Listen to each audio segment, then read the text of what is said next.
Halo semua, kembali lagi di video kedua di Cyber Ops Associate, itu di lab 2617 Snort and Firewall Rules. Sebelumnya lab akad sedang scheduled maintenance, jadi saya akan menggunakan sumber lain. Saya menemukan ini, saya sudah mencari yang ori gitu ya, yang belum ada jawabannya tuh nggak nemu, jadi ya udah.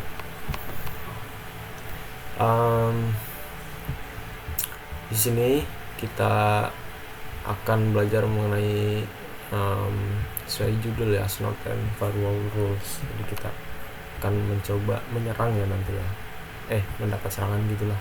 Coba kita baca dulu background skenario nya. Jadi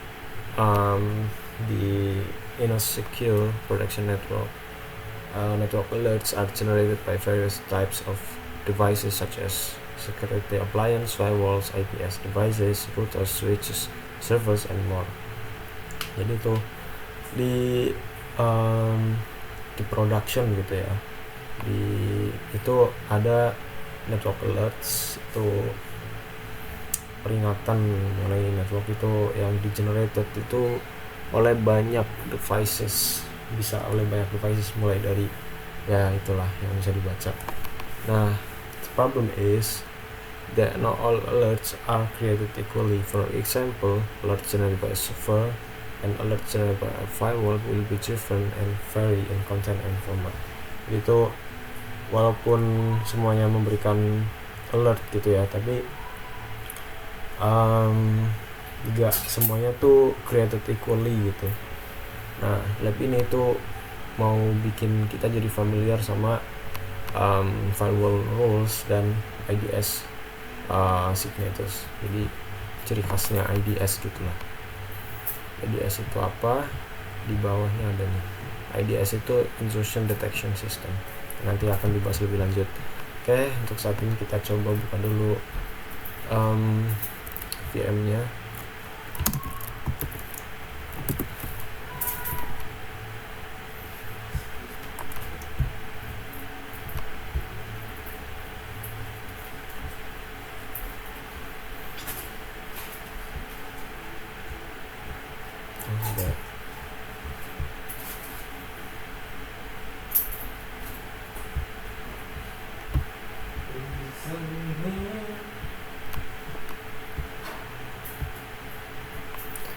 Dulu.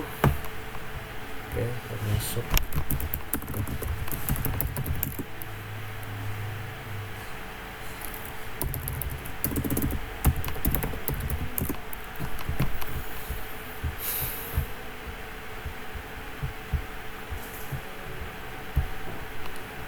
Oke, kita launch. Udah kita launch. Oh, ada yang machine settings, network, terus attach to check bridge adapter. Oh, ini buat network ya, kita dapat network kok.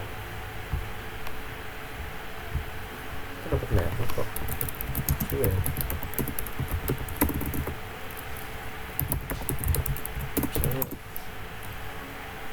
Dapat, kita ada network. Kayaknya skip aja deh ini.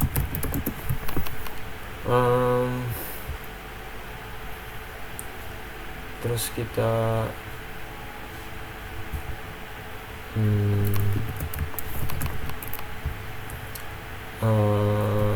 kita mau execute sh script, shell script. Oke, kita nanti itu tentang apa shell scriptnya.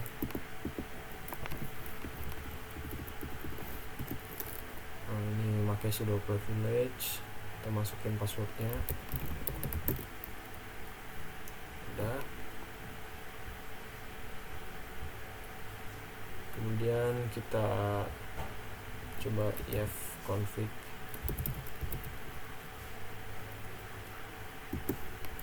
now has an IP address on your local network. You can also test connectivity to your public web server by pinging.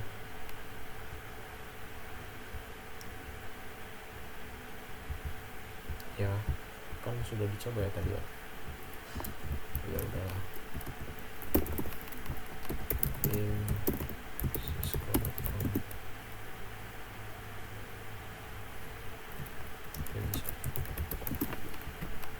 Oke, kemudian kita mau part 2, firewall and IDS logs. Firewalls and intrusion detection systems are often deployed to partially automate traffic monitoring task. Both ini match incoming traffic against administrative rules. Oke, jadi dia match lah incoming traffic sama rulesnya. Firewall usually compare the packet header against a rule set. Jadi firewall ini pakai packet headernya, kalau IDS pakai payloadnya biasanya. Nah, keduanya ini itu predefined gitu ya. Walaupun keduanya predefined tapi punya struktur yang berbeda. Oke, sekarang kita nyoba IDS log monitoring.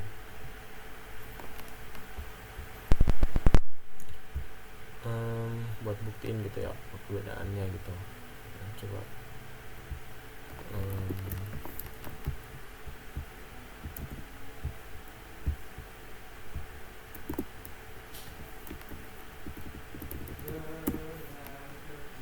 oke, kita udah masuk mininet. Kita mau ke node R1 ya. Oke, udah R1 shellnya udah open. Kemudian ini ada the R1 shell opens in a terminal window with black text and what users are logged into that shell. What the indicator of this? Oke, ini sebagai root ya. Ini ada tulisannya usernya root. Indicated ya, bisa diindicated sebagai ini juga, ataupun ya udah ada tulisannya gitu. Kalau mau lebih jelas bedanya gimana, mungkin gini. Ini kita buka terminal baru, Ctrl Alt T. Itu kan indikatornya apa namanya, $sign gitu kan. Nah, coba kita ganti sudo. Ini minta privilege sebagai root. Nah, kan udah jadi. Nah, ini kan sudo tuh root privilege kan. Nah, ini kelihatan. Jadi usernya tuh. Kemudian kita mau start Linux based IDS nya, namanya Snort. Oke, Snort itu IDS nya Linux ya. Kita paste aja. Aduh, nggak bisa di paste. Lab support files, scripts, start Snort with shell. Oke. Will not see a problem as not is running in this window. Okay, installation complete. Oke.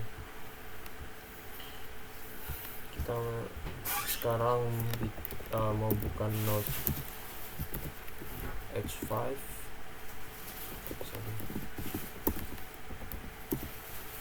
Dan H10. Oke, sudah.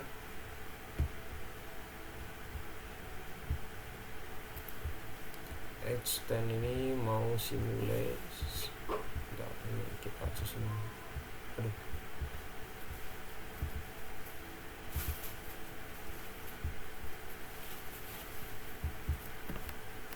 Oke.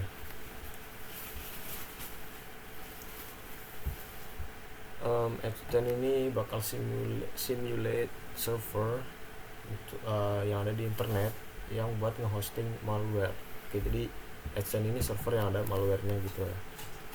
Kita bisa run dengan lab support files, malware start scripts. over cycle shell. Oke, udah jalan malwarenya.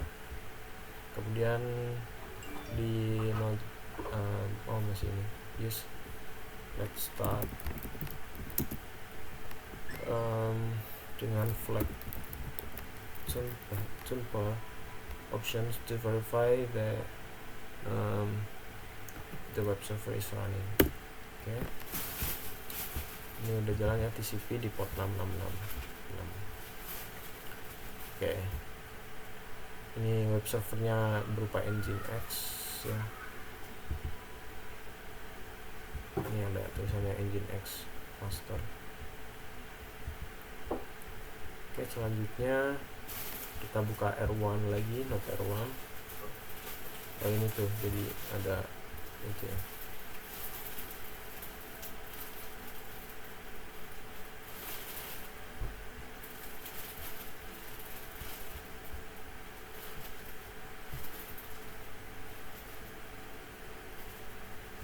Open another terminal by entering. Oh, kita buka terminal baru lagi.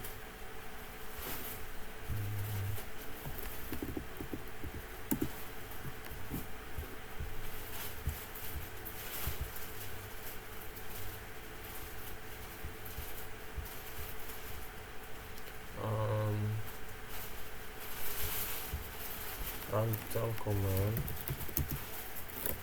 dan flag F dan args F var log snort alert. Ini buat monitor ya. Oke, sekarang dari H5. Oke, ini kayaknya nggak muat ya, kita perlu full screen.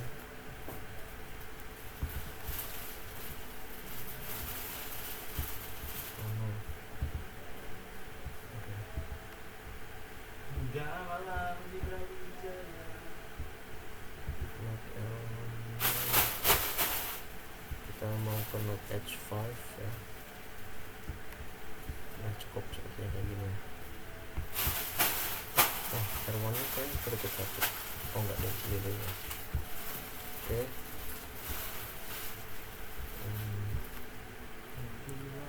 Kita ke node H5. Kita gunakan wget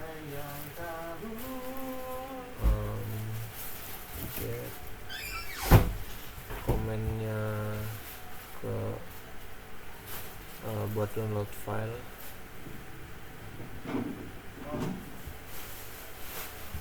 Coba nggak bisa copy ya. Oke, 209 165 209 165 133. Oh, 202.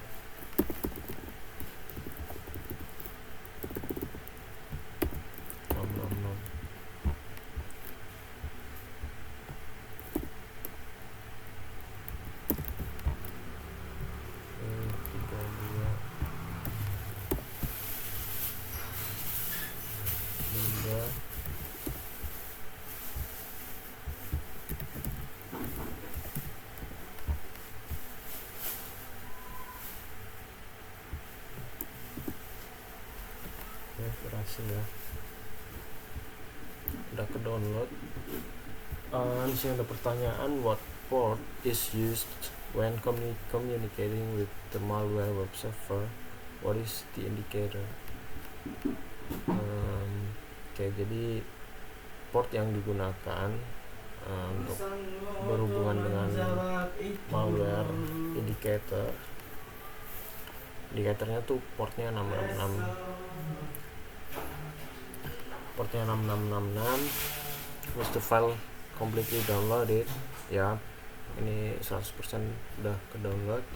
Kemudian IDS generate alerts, kita lihat IDS nya. Oh iya nih, muncul alertnya, malicious server hit. Nah, as the malicious file was training R1, the IDS node was able to inspect its payload. The payload matched at least one of the signatures configured in Snort dan trigger.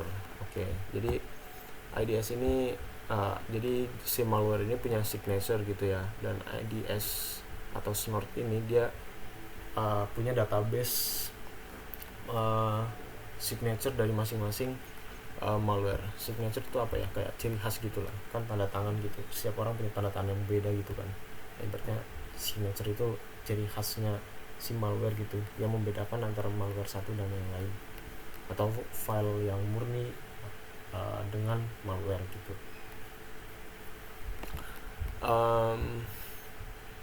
Kita lihat ya, ini udah ada tulisannya.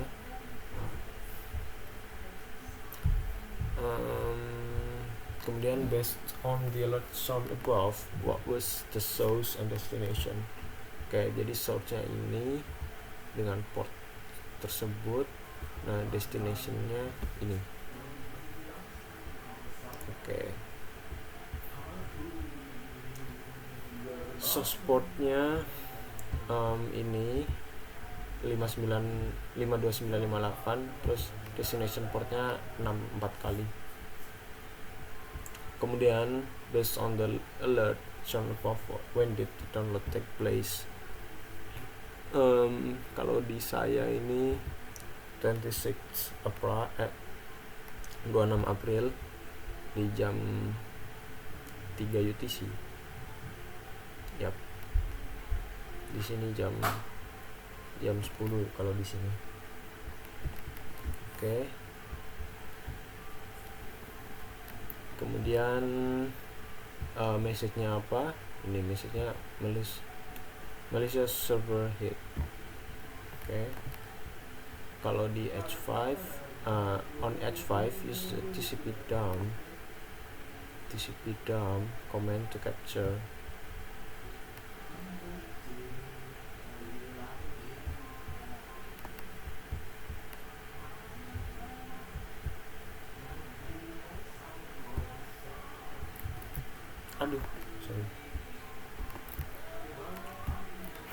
TCP dump H5 vector 0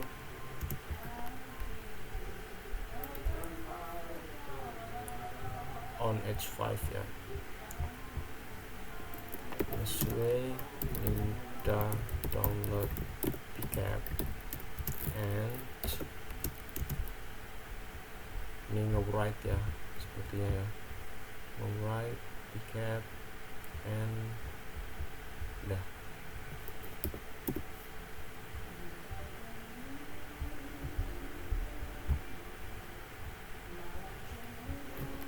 Command above instructs TCP dump to capture packets di interface H5 atau 0 dan save capture atau write gitu ya di nimda download pcap and symbol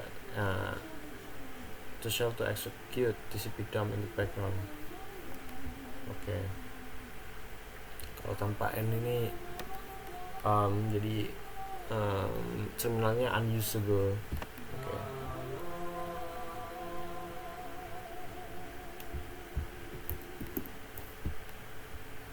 Kemudian TCP dump is capturing packets download. Kita mau run download lagi. Oke.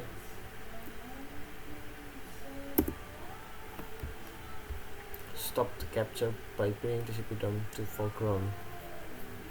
Oke, kita FG.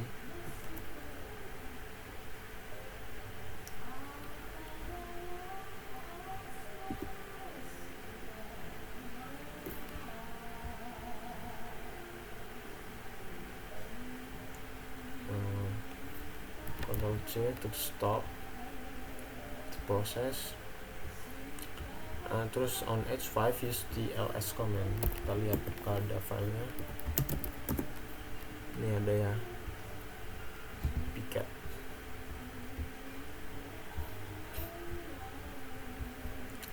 Kemudian how can this pcap file be useful to security analyst? Nah, pcap itu kita minta GPT aja ya. Pcap itu apa sih?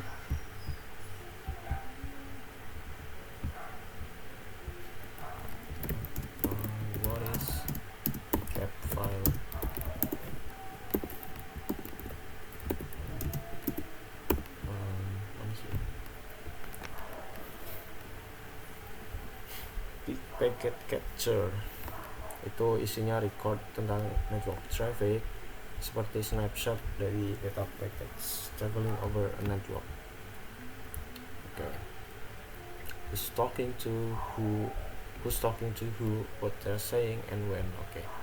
Jadi dari siapa ke siapa, source, destination, kemudian message-nya apa yang diomongin, dan ada log kapannya gitu ya. Nah, kita balik lagi. Lebih lengkapnya itu yang di capture sama network interface card. Maka dari itu PCAP ini sangat useful to retrace network events. Untuk nge-retrace gitu ya.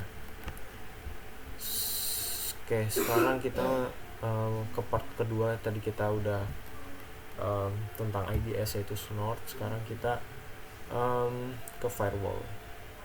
Step 1 is start to keep. Sekarang kita mau ngebloknya nih. Kan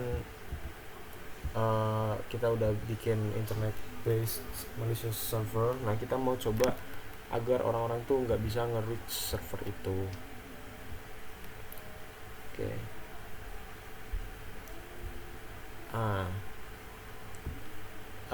Linux based firewall tuh ada juga namanya IP tables.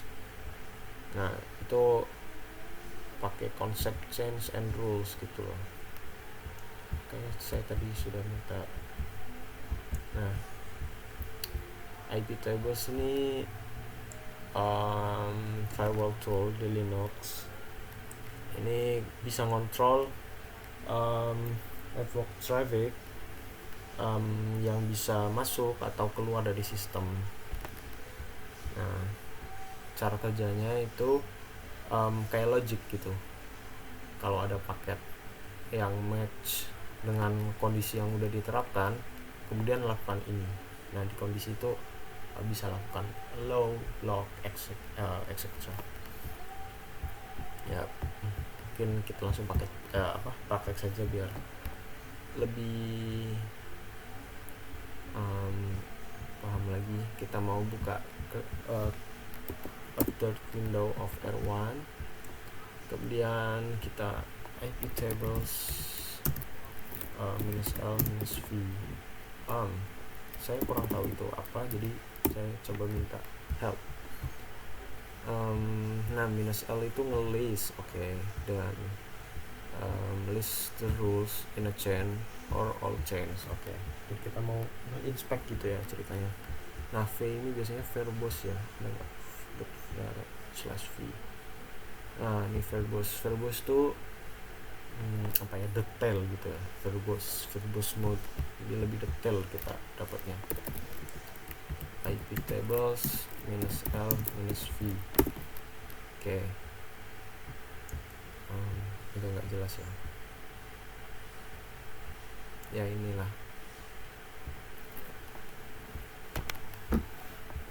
Kita masih 0 packet semua ya di sini. Nggak apa-apa. What chains are currently in use by R1. Nah, di R1 ini memakai 3 rule ya. Ada input, forward, and output.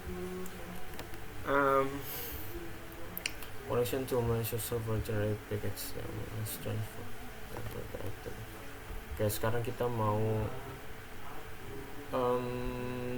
nambah rule gitu ya. I itu apa tadi? Coba kita lihat.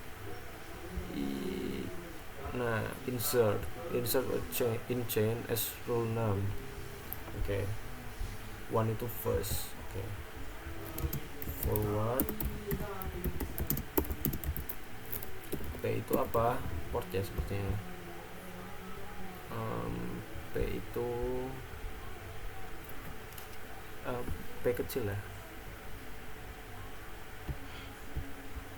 Nah, protokolnya itu TCP. Kalau D itu sepertinya destination ya. Coba kita lihat. Nah, destination address. Destinationnya 65 202 133 di port 6666 1234. Nah kalau di port destination port gitu ya kayaknya ya. Oke.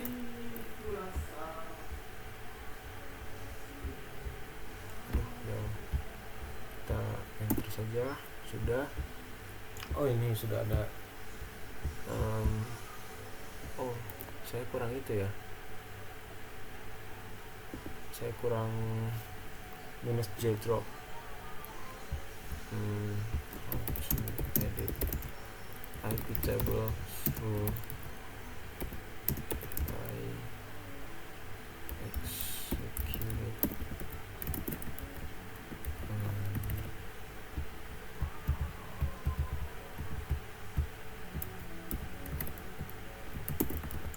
sebenarnya kita coba IP tables dulu.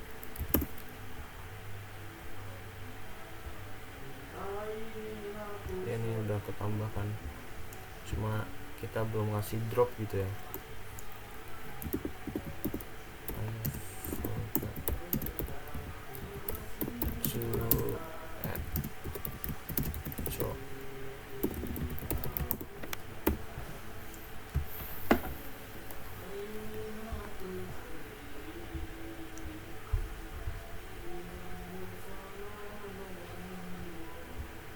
Sekarang kita mau ngelis yang forward gitu ya. Coba tables list yang forward.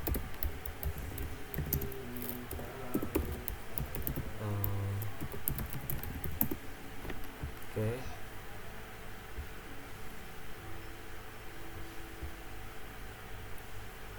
Kita mau delete ya.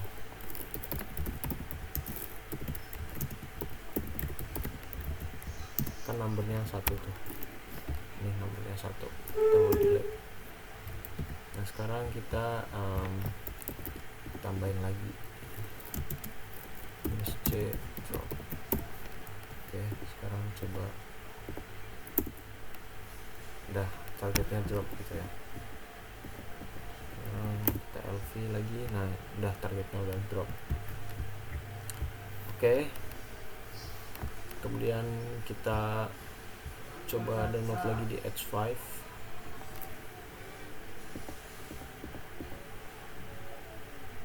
Oke.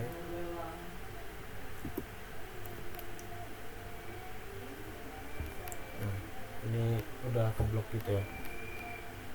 Jadi itu tadi kan R1 itu yang isinya ada ini ya, ada H10 ya, gitu ya. Iya, ini itu kita udah nggak bisa ya, karena ini udah nggak ke download. Ini kan kalau ke download kan kayak gini, kita kontrol C saja. Was the download successful this time? No. Oke, jadi firewallnya ini ngeblok gitu ya.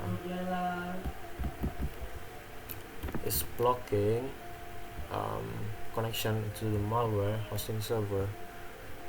What would be a more aggressive but also valid approach when blocking the offensive server? Oke, jadi selain kita bisa specify IP, protokol dan port, dan a rule itu simply block the server's IP address. Oke. Jadi kita kan bisa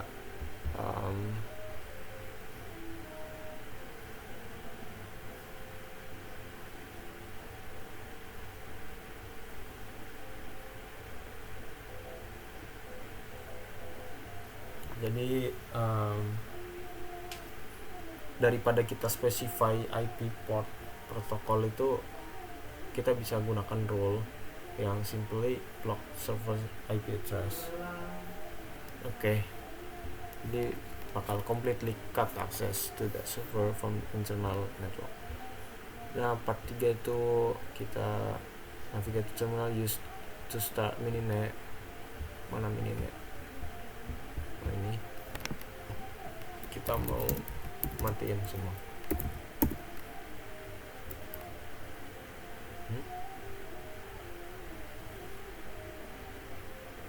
Oh ini ya. Oh kita quit dulu, sorry, quit. Oke. Kira prosesnya kayak gini.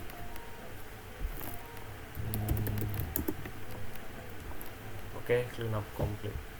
Oke, mungkin sekian dari lab kali ini. Semoga maintenance-nya cepat kelar. Ya sudah ada jamnya juga sih. Ya, kurang lebih ya, sebentar lagi lah. Mungkin sekian yang dapat saya sampaikan. Terima kasih. Assalamualaikum warahmatullahi wabarakatuh.